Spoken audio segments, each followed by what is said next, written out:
Good morning, good afternoon, everyone. The second AIWW on-air webinar for the Water Project Business Forum will shortly begin. So for online participants, please check your camera and audio system once again. So now the first webinar for the Water Project Business Forum will begin. Dr. Yongdok Cho, Executive Director of AWC Secretariat, will open today's session with his kind remarks. Hello, everyone. My name is Yongdok Cho. I think it's really happy to announce, the starting the Water Project Business Forum.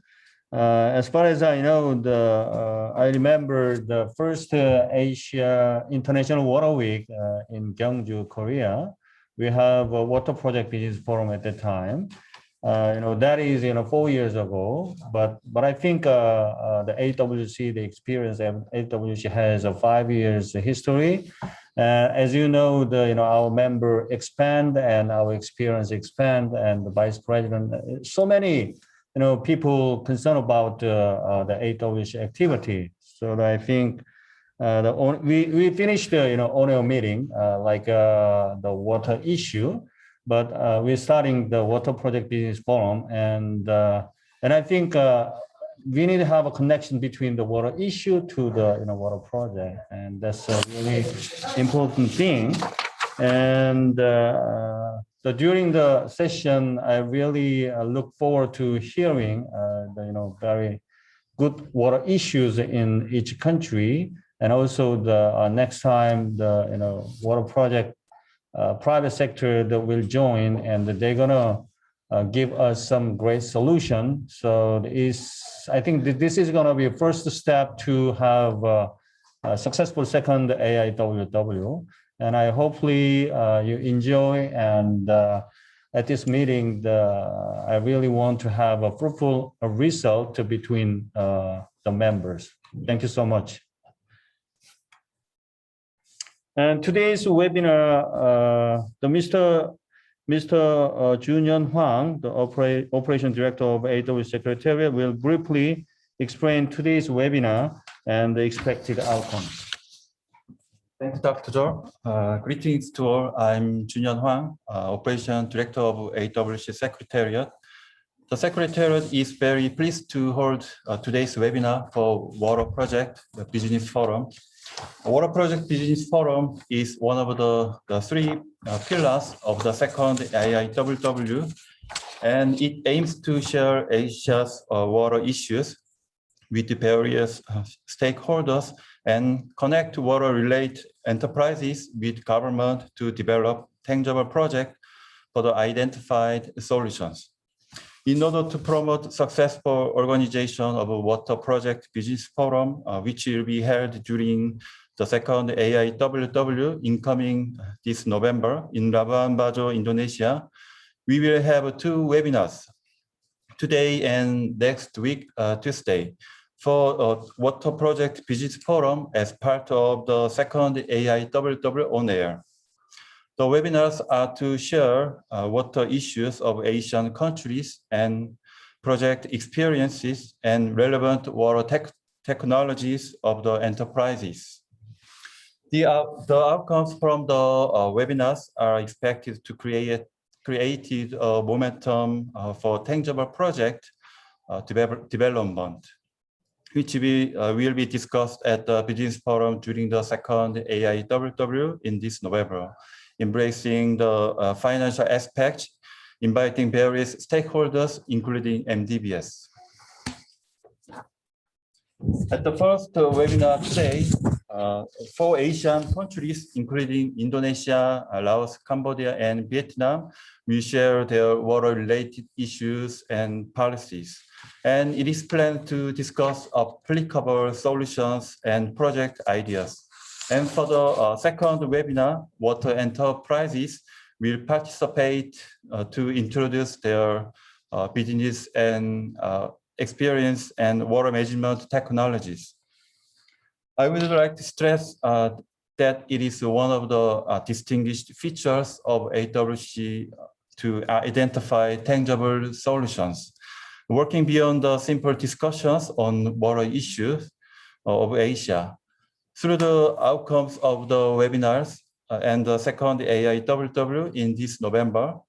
We expect that an extensive number of invaluable projects could be developed to resolve the water issues in the Asian region. Now, we will representatives of Indonesia, Laos, Cambodia, and Vietnam to share the national water policies and countries' water issues. All presenters, please keep your present time 8 minutes. First, Ministry of Public Works and Housing of Indonesia will give a presentation on their water issues and policies. Dr. Eka.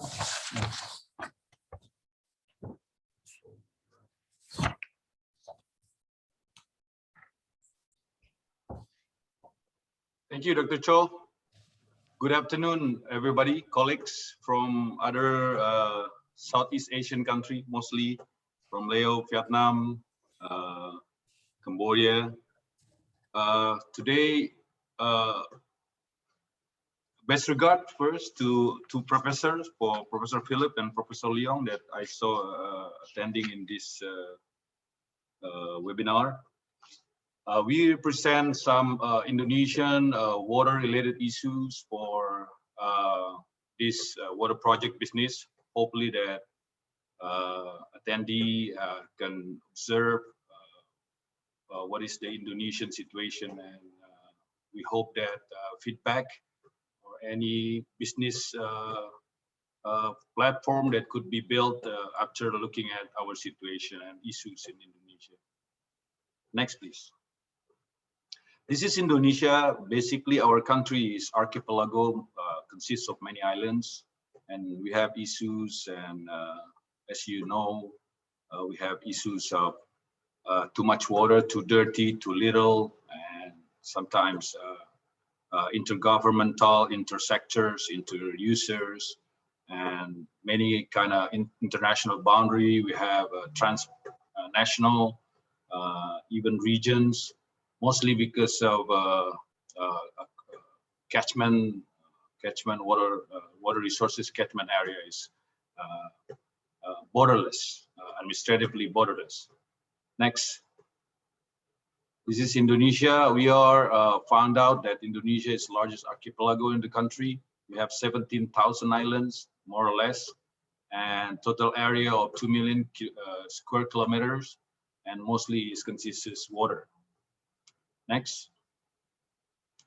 We have the fifth in the world for the wealth of water, because average annual, based on the annual surface of water availability, is 2.78 trillion cubic meter per year. And then we have 128 river basin watershed. Next. This is water security based on data from ADB. 2006 and 2020, we have water resilient index move up from the index number 2, come up to number 3. ADB call it capable. Next. This is mostly issues in the catchment area. We have land conversion and many of forests changing, and floods, landslide, pattern of the cropping pattern that unregulated, and the drainage in the city, urban area, sometimes in rural area also has issues, and low awareness in the upstream communities because of many of environmental damage and sediment increasing because of. Next. And this is the land use. We have consists of forests, agriculture, settlement, farms. Now you can see that land cover changing from 2011 to 2019, and mostly because of increasing of the urban area. Next.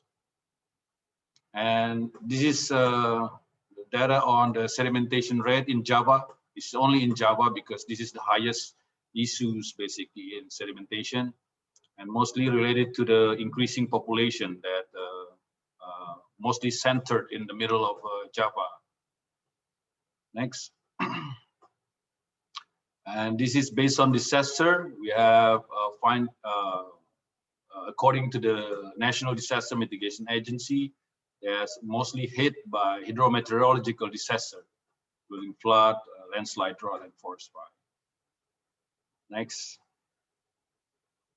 This is number of disasters, 2020, and you can see that flood, landslide, 577, 1,000 floods, tidal waves, drought, forest. Basically, we added like 2021. We have tornado also happening now currently because of the climate change, and it's changing the climate and has impact on today. But we don't put like 2021 data. It's just happening like in the beginning of the year. Next. Somebody's talking. Oh, you can see. Somebody cannot see this. Okay. This is the COVID-19 issue that the economic growth has increasing. International agency forecast for Indonesian growth for 2020 is reduced by 6.1%. This is based on the international agency forecast like UBS, Bloomberg, Oxford. The next. This is our law 17, 2019 on water resources, and this is mostly because the general issues on the boundary of the explaining on the boundary and the water right, and then we focus on the daily needs for the people, and the second one for irrigation, and the third one for the water resources for business needs. To meet the basic needs first to the drinking water supply system. So basically that's the point of the law number 17, to guarantee access to water for the people. Next. And this is our, if you go inside our law, this is basically 3 pillars. Mostly when we have less water, we conserve all the measures to do the conservation, and then we have in the middle utilize water, and then the third one for destructive power of water, and then what should we do with the countermeasure or destructive. And basically during the middle, the issue also coming up because of how we divide it or spread it equally, equity among the people. Next. This is empowerment for the principle, for the movement, where care, self-independent, sustainable, conservation-based, all those kind of stuff that we need to basically it's about sustainable development principle going inside. Next.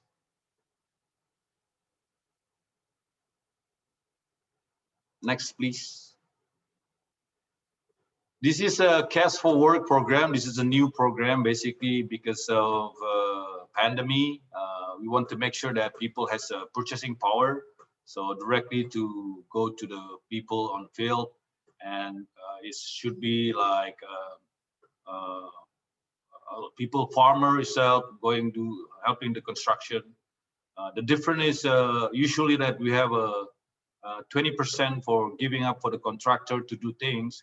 But this one we give the first payment for the 70%, and then 30% the rest once it's almost done. So many of our budget currently, national budget, government policy going toward to this direction, so the people, especially doing in the village, can get the money as much as possible. Next. This is our way of planning of water resources management. We have a strategic planning, and then master plan. Then after that, going to the field, and they're doing the feasibility study, and later on the detailed design as planned. Next. I bring up the issues on the national capital. As you may know, the president of Indonesia is announced to move Indonesian capital from Jakarta to the middle of Kalimantan. This is Kalimantan, right in the middle part of Indonesia. Basically, this area is a new from the scratch. The planning from the scratch. As you may know, we have issues on the facilities, and we have issues on the drainage. We have issues on supply.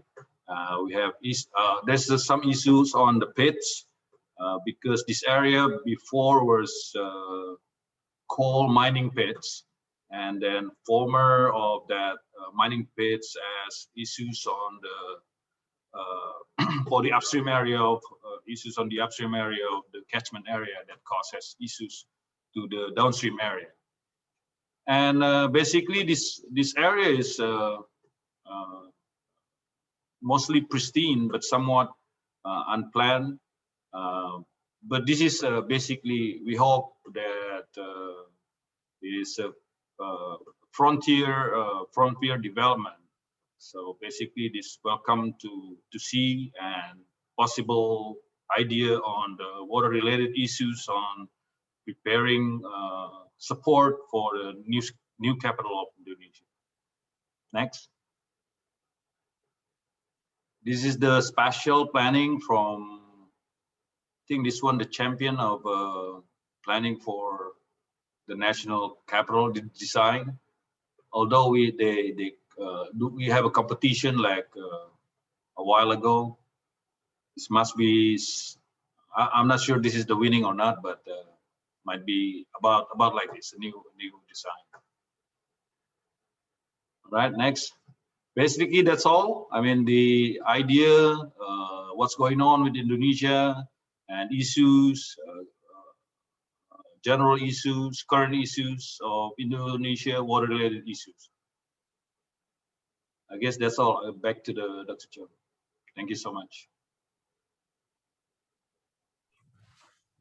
Thank you, Dr. Eka. Okay, next, Ministry of Energy and Mines of Laos will present on their water issues and policy. Director Honpan Bompachan, the floor is yours.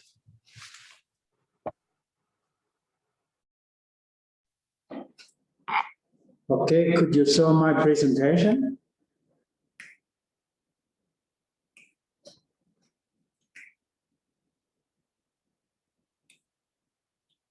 Oh, very nice.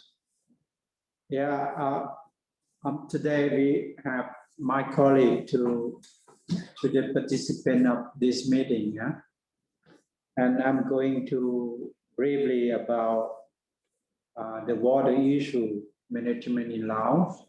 Sorry, my presentation is not more detailed. I just to say the overview of the water resources management in Laos. The first layer, I'm going to talk about current status of national water resources and management in Laos. And the second topic, I'm going to talk about the policy, the regulation that related to the water resources management. And the third one is the challenges for the water resources management in our country. And the last one, I'm going to talk about the conclusion. Yes, next. Next. Can you hear me? Next. Okay. I'm sure that you are aware that in my country we have the 5 organization charge is the concern directly for the water resources management. And for my organization, we only to concern the water resources for the hydropower project. And apart from the 5 organizations, we also have, in addition for the government organization, is the Mekong River Commission. That is the one organization that we we have to look the important role for the water resources management. And as you are aware that our country, we have the potential for hydropower resources in the region, especially in the Mekong mainstream. And that you know that at this moment, the government, we have many projects that we need to build for hydropower project along the Mekong mainstream. You know, the Laos is the very long distance for the Mekong River. It is around 90% of the length of the Mekong River is the Lao territory. Yes, next slide.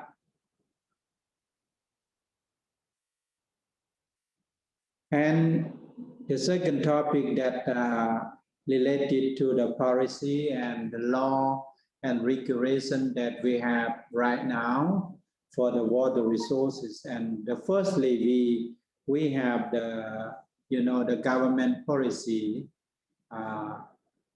but that policy is too old since the 2015. But nowadays, as you know, that the climate change is very rapidly. So we need to improve the policy. And secondly, we have the water resources law. And we updated for a few years ago. And the third one, we have the strategic for water resources management. This is under developed from the government. And apart from that, we have the plan for catchment area and the river basin management. This is under developed by the government. And the last one, we also have the plan of action for the basin development and management. This is also the under process of the government. Going on. Next slide. Next.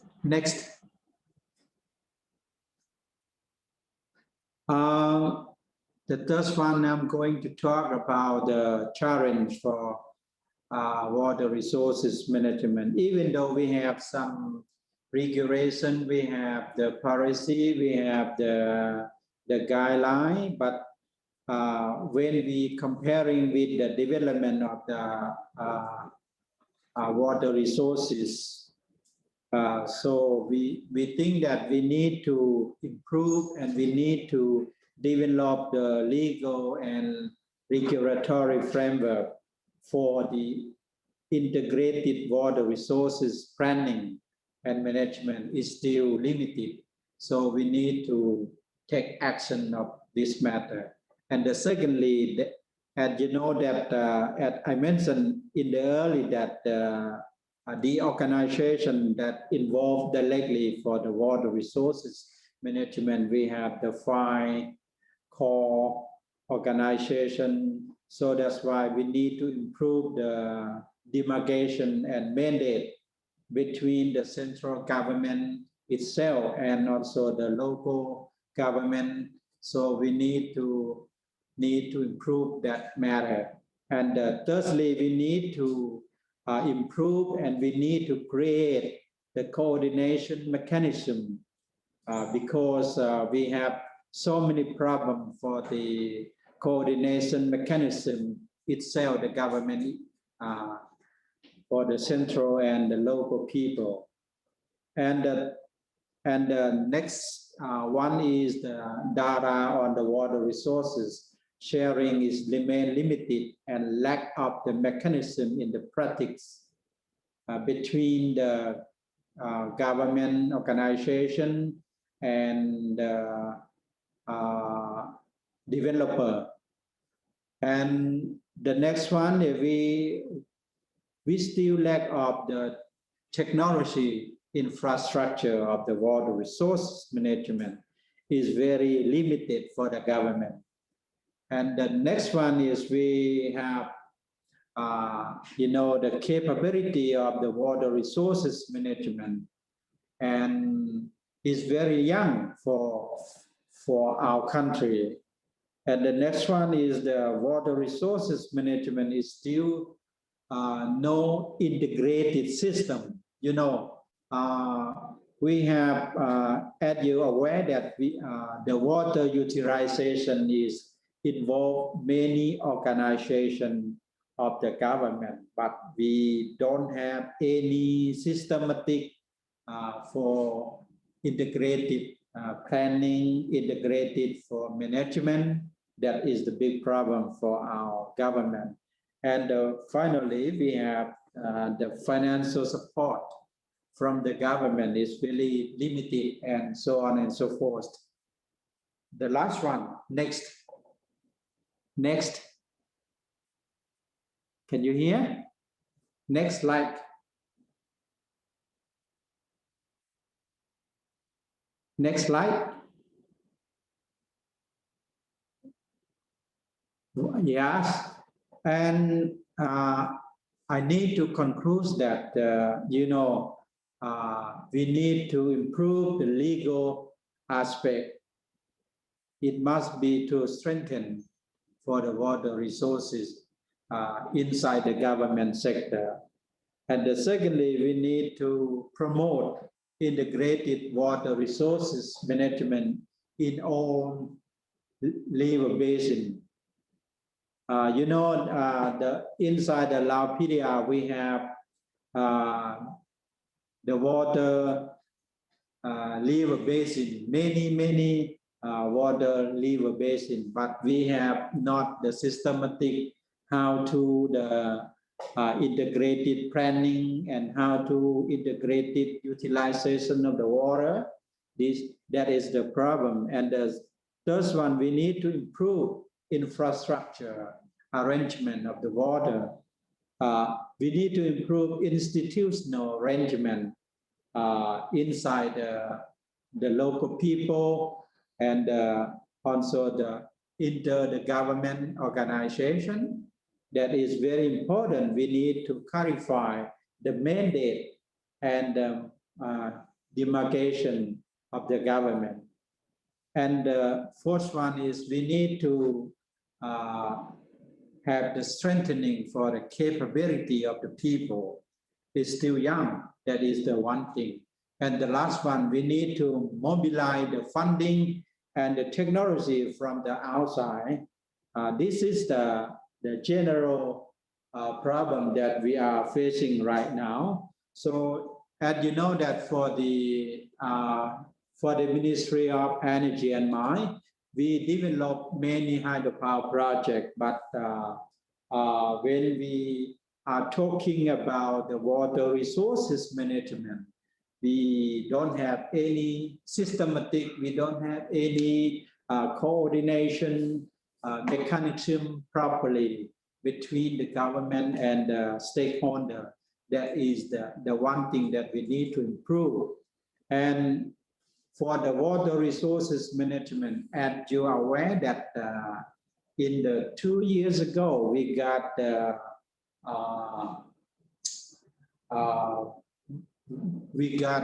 one project from the Korea government to assistance to the Lao government to carry out the master plan on Nam Nung River Basin.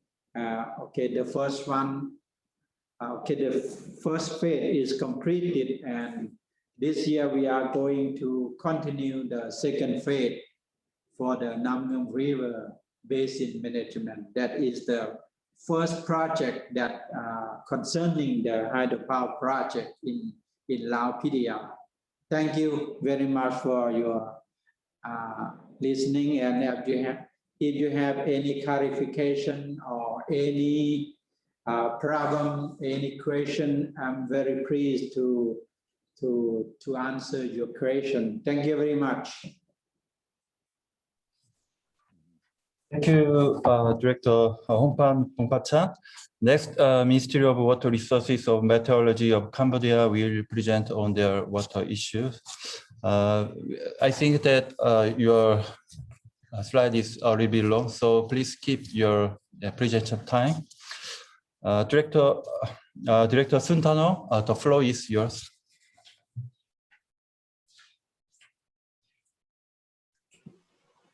Thank you so much. Good afternoon, ladies and gentlemen. Actually, I am so sorry that his lengthy should have a presentation on this time, but now he appointed me to make a presentation. As you know that my presentation a little bit long, but I will try to make it short. Yeah, please go to the presentation. Yeah.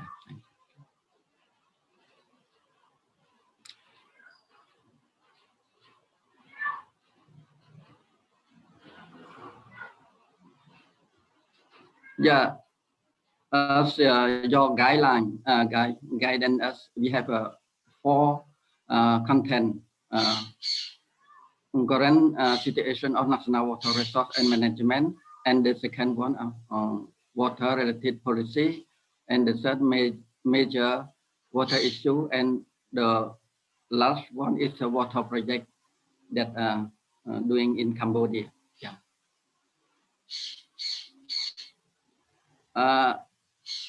As you know, everywhere in the world have a problem with COVID-19, including Cambodia, and especially for Ministry of Water Resources also affect to the implementation of the water management in Cambodia due to the COVID-19. You also know that Cambodia a little bit abundant of the water, but we have not enough of the reservoir for to store the water. Like population growth and economic growth, we displace rapid increasing of the demand, water demand in Cambodia also.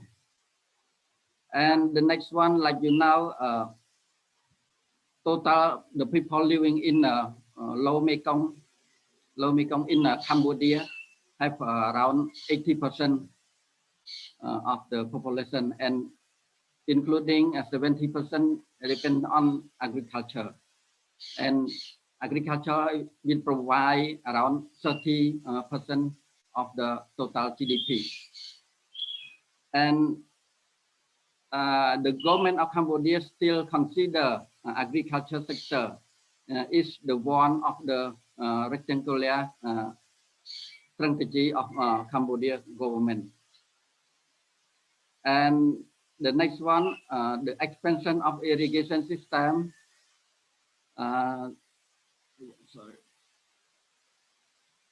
Irrigation system is secure for still prioritize and respond to the government. Next slide, please. And this one just show you the catchment. We are consider 5 catchment, 1, 2, 3, 4. That is a Mekong basin. Next one, please. Next one, please.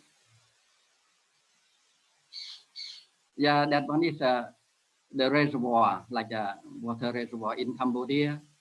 The next one. I think should be fast a little bit with this one, because yeah, this one you see the potential of the Cambodia. We have some I did not read, but you can make consider for this one in my presentation already sent to you about the water resource and hydropower also. But in plan only on the mainstream, on the tributary there are some developments on that one. Next slide, please.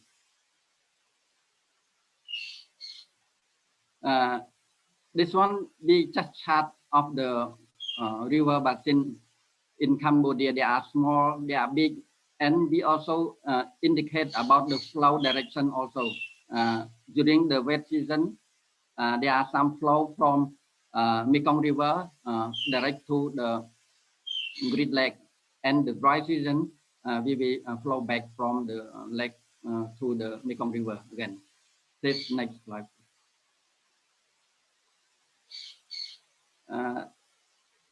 Just the name of river, that 39, and the next one. Next is just this one, just potential of the rainfall, annual rainfall in Cambodia. Next one. I think you can straight to issue number 2, water resource policy. I think this one also about the graphic of the flow in Cambodia in Chattumok. So yeah, that one I would like to make a presentation to you. That also in 2004, we have established one policy we call water resource policy, and that one we have content of next. Yeah, in that one we take consideration of the minimize all the stress loss lie in livelihood, something like that, and water resource utilization and development must ensure the effectiveness of sustainability, not harmful environment and livelihood. That's the one that I would like to address you yet, that the policy is considered that one. And next is, and there are 8 topics that we would like to consider in policy and water resource, water surface water and groundwater, and development of management of water and equitable water sharing. And the 4th is mitigation of water related hazard. And the 5th, management and protection sustainable aquatic system. And the 3rd, we consider in the policy consider international aspect water. And the 7th is management of water along the international boundary. It means that Cambodia, Vietnam, and Laos, something like that. And the last one of our topic is talking about the management and coastal zone. Also, that's the policy. But I would like to mention you that in the 2007, we also approved water law, and the water law have include 4 subdegree. That one farmer use water committee, and the second one river basin management. 2 subdegree have approved by the government, but we still have not approved for 2 more subdegree. It's water licensing and water quality that make the water law of the Cambodia that approved in 2007 is not really strongly implemented. Please next.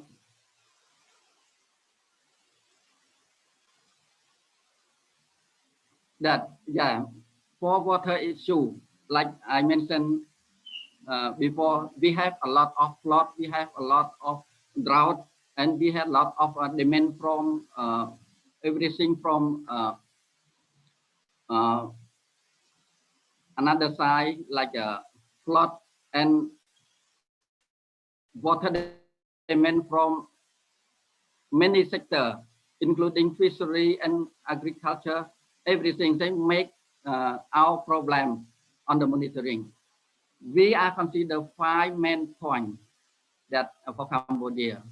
Cambodia water resource access and monitoring are totally inadequate. for management, and water catchment are not being identified. And then the second one is river basin management. Even we have approved on river basin organization some degree, but we still just starting to apply for to study about the catchment. The basin also still not mentioned, not strongly indicate. And the next one is about the groundwater. If we're talking about groundwater, we still have not really have capacity to do it for that study of the groundwater. And the next one about the water quality. As I mentioned that the one that sub-degree that need to have approved because we have approved a water law, but we still not approve it, make us not really implementation of the water quality, including water pollution along. But I not mention that we are still trying to make sure that a water quality in Cambodia have safe for Cambodia people. And like I mentioned, water quality, water law of the Cambodia that approved in 2007 also mentioned about water management, integrated water resource management. But that point, if we are still lack of the capacity to integrate all, and especially we did not the organization really is not fully implementation of that one. Thanks. Next, please. Next, please.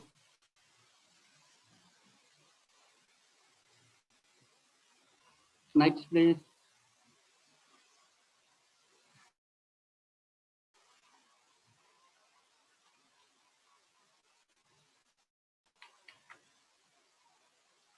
Next, please. Yeah, that's just only plot to show you about the problem with the plot. Next.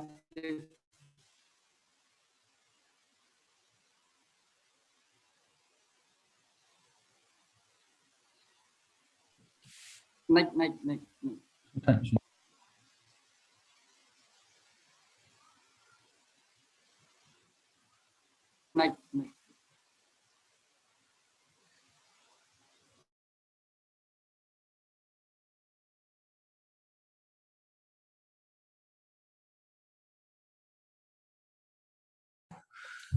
Hello, Suntan.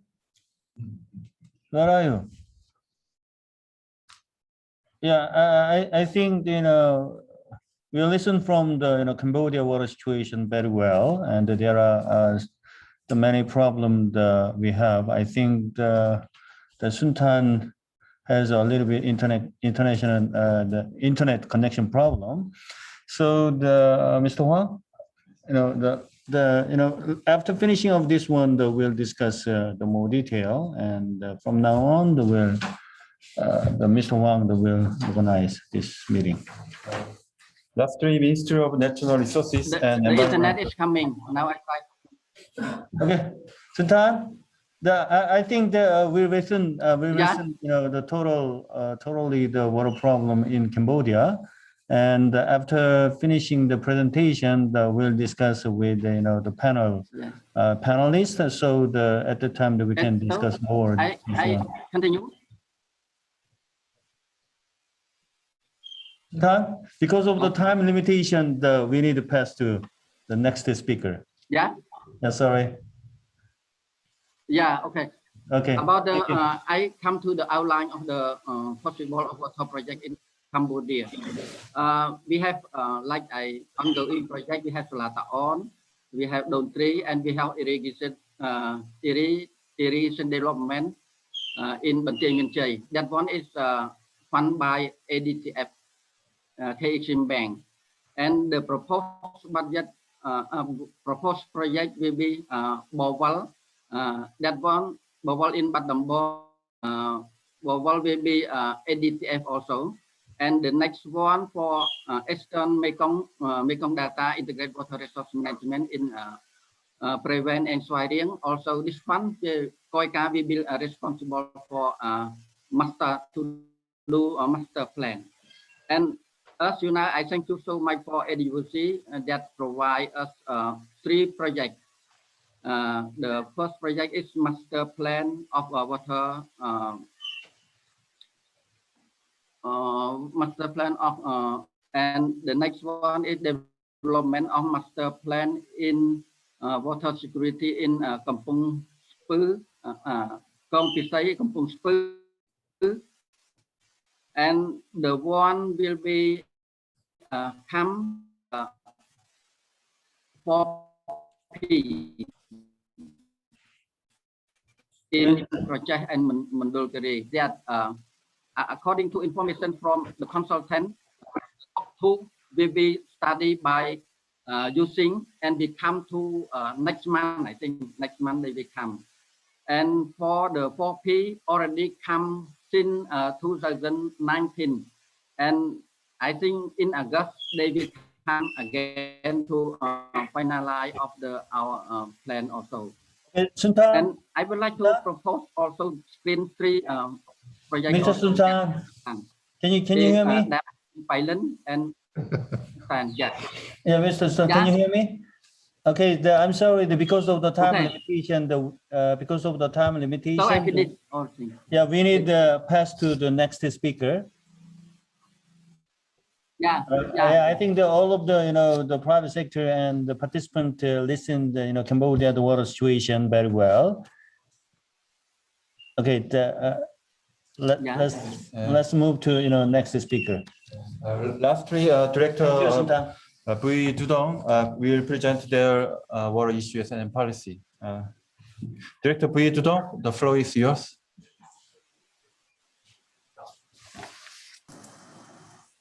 Good morning, good afternoon. You hear me?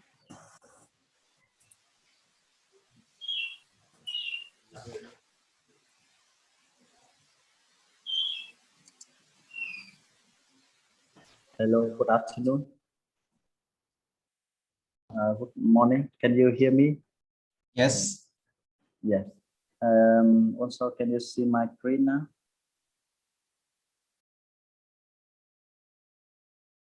저기서 한다고 그랬어?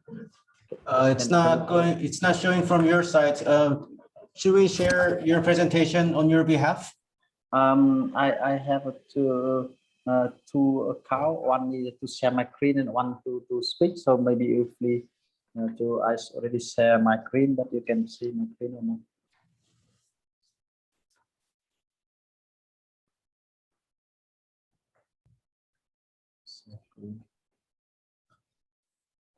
Can you see my screen?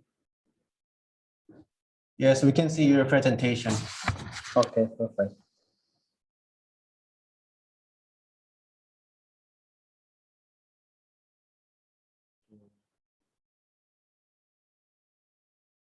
Okay, so again, thank you, Ajahn Dr. Kauso, again for organizing this webinar. And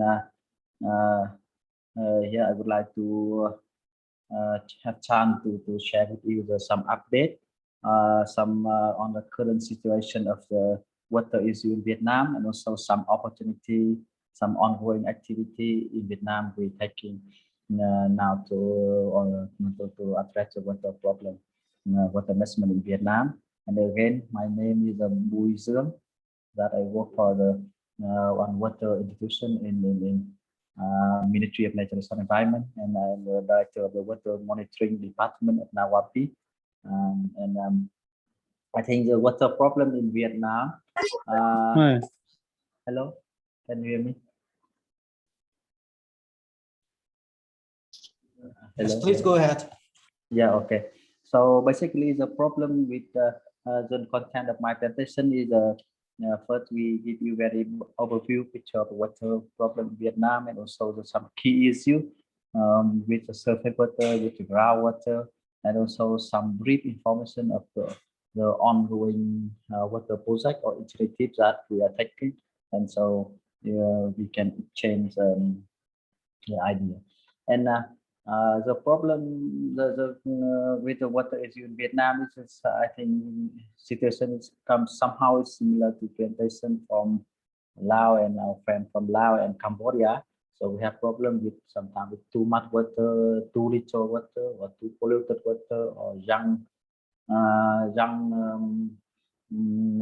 institutional setup in the country. So it's some similar but some more specific problem I will share with you here. You can see our country, the long country with a long coastal line, and we have very dense river network and very long coastal line, and in Vietnam. So I will briefly with you like that. And the rainfall, we have quite abundant rainfall to our country with some specific location with too much rainfall and in the flood season, but too little in dry season. So that's call us quite severe problem with flooding and also a long drought in the country. That is some key issue. And surface water from the rainfall, and you can see the spatial pattern of the surface water in Vietnam. We have a similar pattern like the rainfall. And but the key problem to us is that the water is mostly come from outside of the country. We are downstream of the delta of the two main delta, the Mekong Delta and Vertical Delta. We are heavily depend on the water from upstream country, and as so that we are very highly vulnerable. And as the river basin is very in the center of Vietnam, is very steep, and water storage in the river basin is very challenging. Most of water come flow to the sea very fast, so that causes flood. And also groundwater, Vietnam is quite also quite potential in especially in Mekong Delta and Vertical Delta with a very large plain, but due to the over exploitation, so we also face very big problem with the groundwater level decline, a lot of pollution, and also land subsidence. So in short, what is the key issue of the surface water issue? You know that even though Mekong, Vietnam, and especially Mekong region, we are among the top global biodiversity and also top global geopolitical hotspots with serving more than 300 million people, include Vietnam and other Mekong basin, and 90% of the land are located in Chambari River Basin, and a very rapid increase of the dam and reservoir over the region. Within Vietnam, already more than 7,000 reservoirs in Vietnam, and water and data sharing among the country, among the sector remain challenging. And you can see is in the graph here, most of the river basin in Vietnam is international river basin. That make the water management in Vietnam more challenging. And also the two graph in lower part, you see the very sharp increase of the number of the dam and reservoir in upstream country that make Vietnam water more vulnerable, and managing the water in Vietnam is more challenging. And again, the key problem with the groundwater in Vietnam is that we now are facing a big problem with the groundwater decline. So due to the over exploitation and also the lack of the integrated water management between in conjunctive water use between groundwater and surface water, and pollution and salinity intrusion and land subsidence especially in land subsidence in Mekong and Red River Delta. And so what is solution? What is key solution? We need to address this problem. So since water heavily depend, surface water is heavily depend on the upstream country. So we need to, for operational water management, we need to set up the multi-basin operational water model for the whole country, including the upstream part, that means in Laos, Cambodia, Thailand, in upstream of Mekong and Red River Basin, and especially in China. So we can provide the timely water information for decision making in all river basin in Vietnam, and also we provide the timely data as detailed and timely and accurate as possible to all river basin in Vietnam to support decision making. So to do so, we for upstream country we consider as a aggregated basin. So we need to assemble this data not only from in-situ but also from satellite and reanalysis. And from that we can provide both historical and forecast data, and we assemble into the different model, hydrological model, statistical model to provide the water forecast, to provide assemble forecast to the end user in a timely manner and friendly manner. So to do so, now we try to call we have a contract. You know that to set up the model. Yeah. You have about 30 seconds left, so could you wrap up your presentation, please? Sorry for the delay.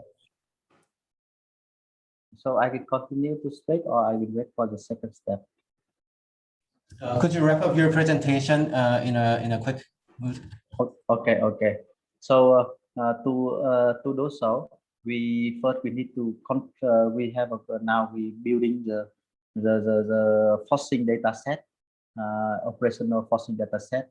That means the merging from in-situ and satellite different source for forcing, including precipitation and temperature for whole region. So that is important input for any water resource and hydrological modeling. And now we have set up this data set we call Greater Mekong Forcing data set. So this is a positive need. So not only have in Vietnam, but now I think we can support for this data set can have for other part in Laos and Cambodia and Thailand, in Mekong and Red River Basin. And you can see that the new data set, forcing data set we set up is have a better performance, promising performance compared to other precipitation. So this one now we use for operational modeling. So now, so we will share with you. And aside from that, we also set up the establish the database, the reservoir database for reservoir operation. Of course, inside Vietnam, we can use from in-situ data, but in-situ data sometimes not dense enough, not accurate, not enough. So we use the satellite to support to get the in-situ data of the reservoir bathymetry, reservoir operation rule, inflow, outflow, sediment. We use this to generate. And you can see quickly from this, you can see that we generate the very good, very high quality of the reservoir data. So for whole Vietnam, whole Mekong River Basin and Red River Basin including the upstream part of Vietnam. So this you can, I think it can helpful for other countries too. So we are willing to share this to other countries to support for water management in whole Vietnam and Mekong region. So this data including you see the time series data of the water level of the reservoir, bathymetry, the inflow of the reservoir that is need for make decision on reservoir operation. and also storage chain, that's important for to know the water storage of the reservoir. And from this, from the national model, we can modeling the impact of the reservoir, of the cascade reservoir in upstream to downstream flow. For example, here I show you the impact of reservoir on the flow that change the hydrological regime of the Sơn Tây downstream of Cat River, and Chang San is downstream of the Mekong River. So you can see all the impact of the own reservoir in upstream, how it impact on the flow in downstream. And also we can see the impact of cascade in upstream of Mekong and upstream of Red River, in China, in other countries, to not only to flow but also to sediment. You see, like Sơn Tây, you see very big impact of a reservoir to sediment that can cause erosion in river bank and the delta. So this one can we'll try to the one that the recent update from us. And from this, we can provide the operational forecast from 16 days to 6 months ahead to all river basin in Vietnam and in Mekong region.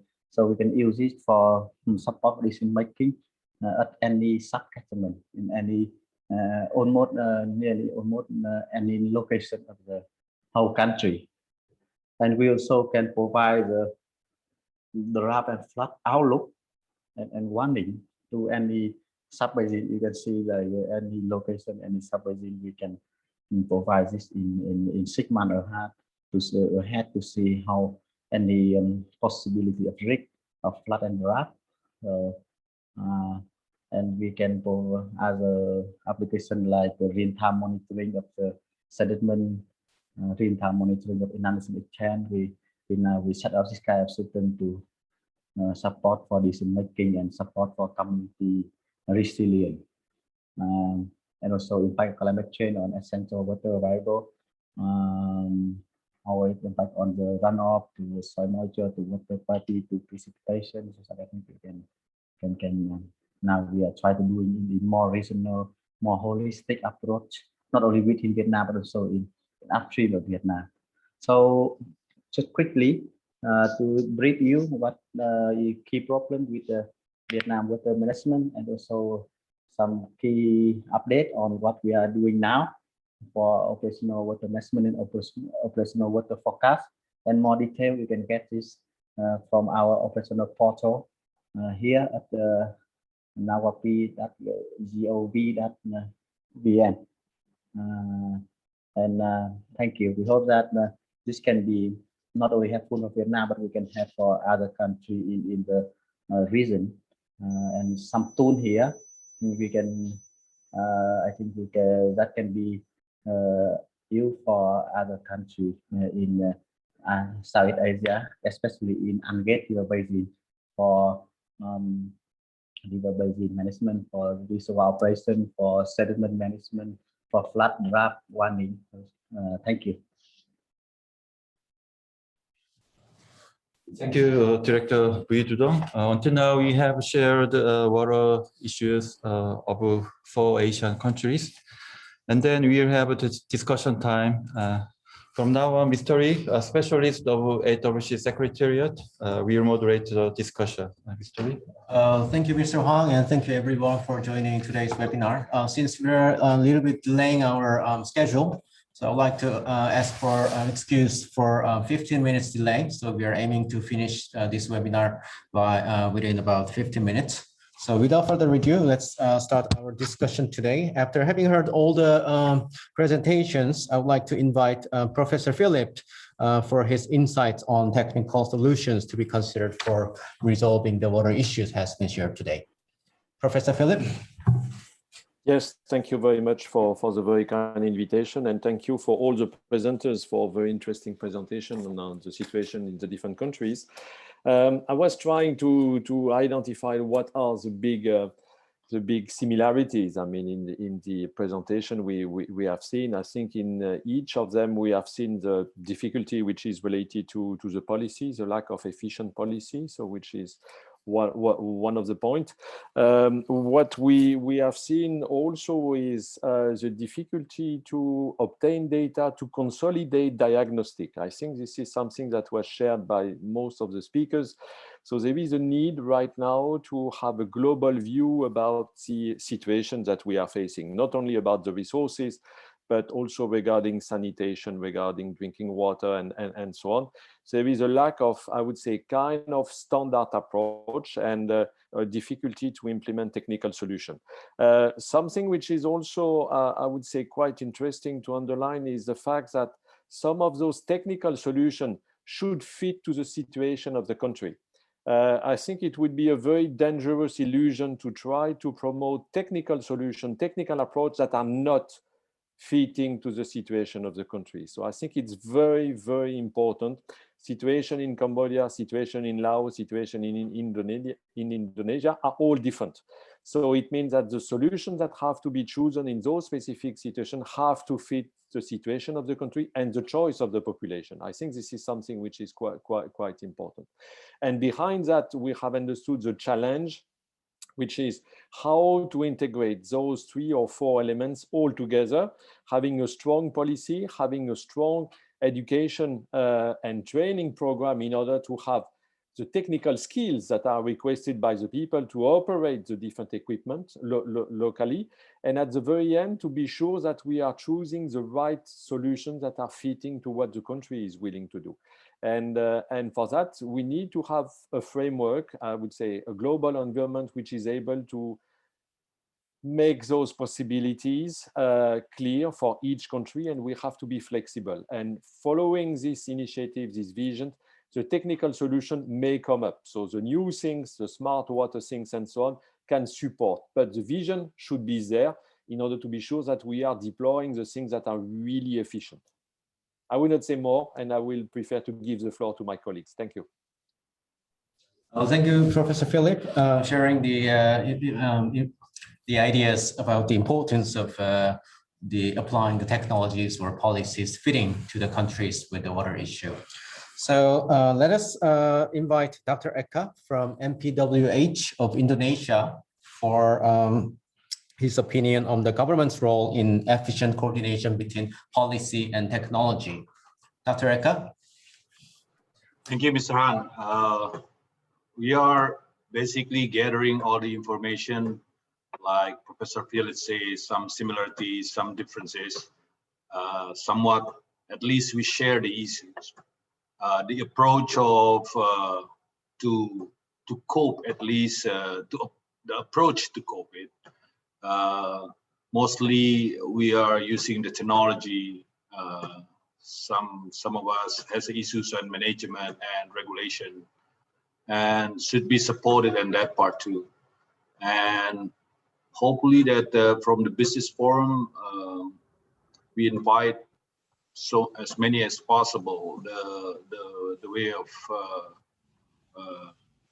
community of institution or many funding institutions, and we can actually see that many issues on the lack of data, lack of this, because of mostly because of as well as the funding issues. So how we basically to contemplate this paradigm should be a little bit deeper in way of we formulating the situation of these 4 Asian countries. Yeah, I guess that's all for now, Mr. Han. Thank you so much. Thank you, Dr. Eka, for your opinion. And since you have mentioned about the fundings, I'd like to invite Mr. Takaku from ADB for his insights about the funding solutions for area water issues in developing the tangible projects. Mr. Takaku, please. Please turn on your microphone, please.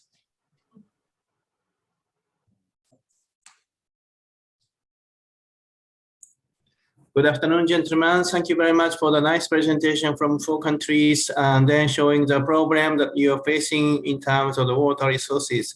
ADB is fully aware of the issue for 4 countries.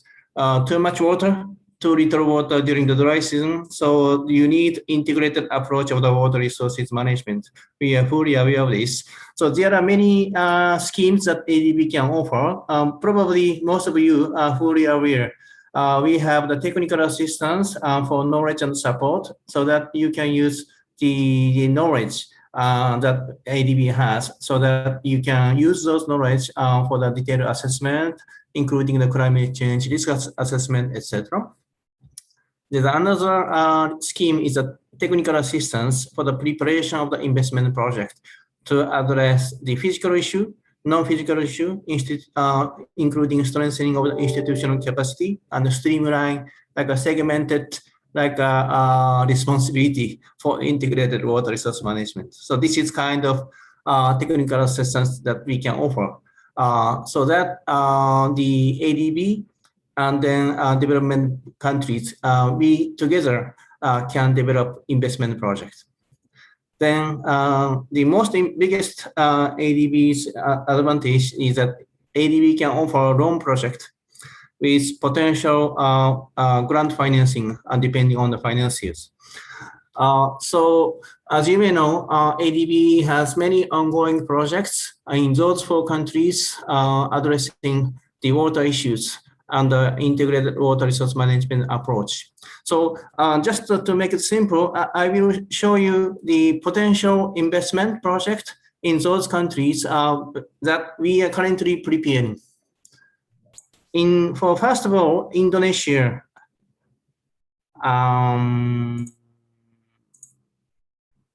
Yep. So Indonesia, we are currently preparing the 2 projects. One project is flood management and coastal protection in North Java, with the indicative ADB loan amount of the $250 million with a target approval year in 2022. The another project that ADB is working with the Indonesian colleague is Asahan irrigation development in North Sumatra with the indicative amount of the $200 million loan with the target approval year in 2022. So those 2 projects are currently preparing with the Ministry of Public Works and Housing. So my colleague who is residing in Indonesia, he is cooperating with this ministry to prepare those 2 projects. So definitely those projects we will use the principle of the integrated water resource management. For Cambodia, I'm now preparing the project, mainly working with MORAM, Ministry of Water Resource and Meteorology, with other stakeholders such as Ministry of Environment. The project name is Integrated Water Resource Management Project with a target indicative loan amount of 76 million, with a target approval year in 2023, with a focus of Tonle Sap River Basin. This project will include to support Monde to develop the river basin management plan for several river basins in Tonle Sap Basin Group, including Stone Sreng, Stone Porsat, Stone Mondose, etc. Not only developing the water resource management plan, river basin management plan, we will also help MORAM to develop like a dam optimization rule, so that dam's advantage can be maximized not only for hydropower, not only for irrigation, but also flood risk management. Because we know that during the flood season, the Battambang and other areas are flooded. But during the dry season, the Tonle Sap group area is the most affected area from the climate-induced drought. So we are preparing this project with MORAM now. For Vietnam, we are preparing 2 projects, one for integrated flood risk management project with the Ministry of Agriculture and Rural Development and the Ministry of Natural Resources and Environment, Monde, with a target indicative loan amount of 200 million with potential grant financing, targeting Red River and Ma River where the Hanoi and major city are deciding. So under this project, not only physical upgrading of the dike, but also we will support Monde to strengthen hydro networks. Another project for Vietnam is climate adaptation through irrigation modernization project with a target approval year in this year. We will focusing on the central region where they are facing El Nino climate-induced droughts. So that those areas they will obtain sufficient water for growing hybrid crops such as coffee, pepper, dragon fruits, etc., etc., and for the promotion of crop diversification. For Laos, we also preparing the project named Flood and Drought Mitigation and Management Project with a $32 million US with a target approval year in 2023. So those are the list of the projects that ADB are currently working with the counterpart ministry for those 4 countries. So we hope that those projects will be realized soon. Thank you very much. That's all my side. Thank you. With all the useful information, embracing the technical assistance and the financing opportunities with these project cases in the 4 countries. And now I'd like to invite Dr. Kim Jong-gon, the Executive Director of Yushin Engineering Corporation, for his opinion on the private sector engagement. With Dr. Kim, please. Thank you. Can you hear me? Yes, we can hear you very well. Yes, good afternoon. I'm Jong-Kon Kim, working for Yushin Engineering Corporation in Korea. And it's my honor to join this first webinar for Water Project Business Forum as a panelist. Well, from the perspective of the private sector dealing with water, I would like to make a few comments. Well, first of all, I'd like to express my sincere thanks to all presenters from Indonesia, Laos, Cambodia, and Vietnam with the most up-to-date national water policy, local water issues, and possible solutions for each country, which I think are very informative and useful. Well, from all the 4 excellent presentations, I can find 2 common keywords. Number 1, climate change as one of the strongest driving forces. And number 2, IWWM, which is integrated water resources management, as one of the most plausible solutions. In addition, the 3 countries along the Mekong River have one more common issue, which is transboundary water management. As water in those countries is shared together among the riparian countries. Well, although each country has its own priorities, I think that the solutions presented by each country are very appropriate, and they need to be implemented to help secure water and to reduce water-related disaster for the people in each country. Well, secondly, as we all know, the private sector is one of the key pillars in solving water-related issues, along with other sectors such as the government, MDBs, and non-profit organizations such as OECD. So the roles that the private sector plays cannot be overemphasized in the water sector. In many cases, however, we have either limited knowledge for or access to water issues and need for each country. For those regions, I think it is important for the private sector to update information and to promote strategic localization through the establishment of local human and organizational networks. So, considering the tremendous need presented by the 4 countries today, the private sector, I think, needs to secure and nurture competent organizations and human resources who can meet the needs of our customers. And I think the private sector should work together with our customers for a better and happier world with sufficient and safe water. Well, in this regard, I think that today's workshop is a very good opportunity for us to understand the current status and issues and to discuss together possible solutions for the participating countries. Well, I hope that AWC will continue to bring more opportunities like this and to yield real fruits in the near future. Thank you for your attention. Thank you, Dr. Kim, on your insights on the role of the private sector in addressing the water issues in Asia. So now we have heard all the insights and opinions from the speakers for the discussion, including the policy, technology, and the financing and the private sector engagement. So that pretty much concludes the program of today. And next week, next Tuesday, we'll invite the water enterprises to introduce their business and the related technologies in the water resources management.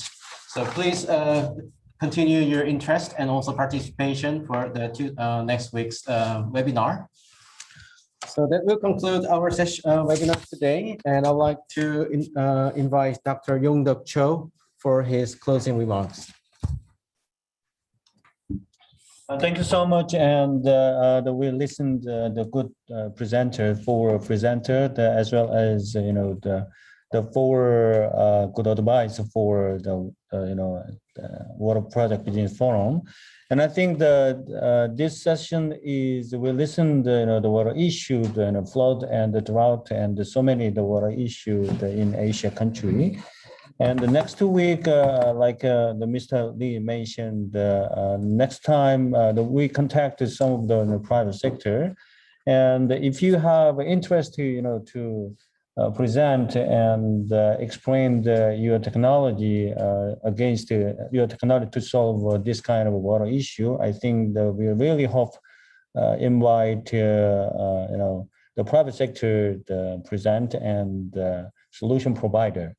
And this is going to be a brief introduction of Water Project Business Forum. And during the second AIWW, as we discussed, so many the BEAD meeting that we're doing, and my desire is the making some kind of project helping with us. The government side and the private side and the MDB side, as well as the international organization. So the Asia Water Council will be a platform to work all together, and that's our desire. And I would like to invite lastly the Vice President of Asia Water Council, Philip. Could you wrap it up our discussion, our session? Thank you very much, and sorry to be so late, but I think everyone was interested by exchanging. I think it was a first step, so I'm very happy to have seen the presentation from the four countries, because it's very courageous to present what are the difficulties and to stress what are still the steps to do and to move forward. I have understood from our colleagues from ADB that many options regarding support are existing, and I think this is one of the key messages. The solution is not single, but we have various solutions to combine in order to tackle the different projects and the different challenges we have in front of us. I've seen with pleasure expression from the private sector. Yes, we need the private sector. We need to be able to create conditions for having private sector combining cooperation with the public sector for training, for technical issues, for many aspects. And I look forward for the next session. So in the coming days to have, I would say, a deeper cooperation with the private sector, with the public entities, and also with the international collaboration. So with that, I think we can thanks to everyone for attending this seminar. And I look forward to see you again in the future. Thank you very much. All right, thank you so much. Let's have a meeting the next week. Have a great weekend and have a great week until the next week. Okay, bye-bye. Thanks a lot, bye-bye.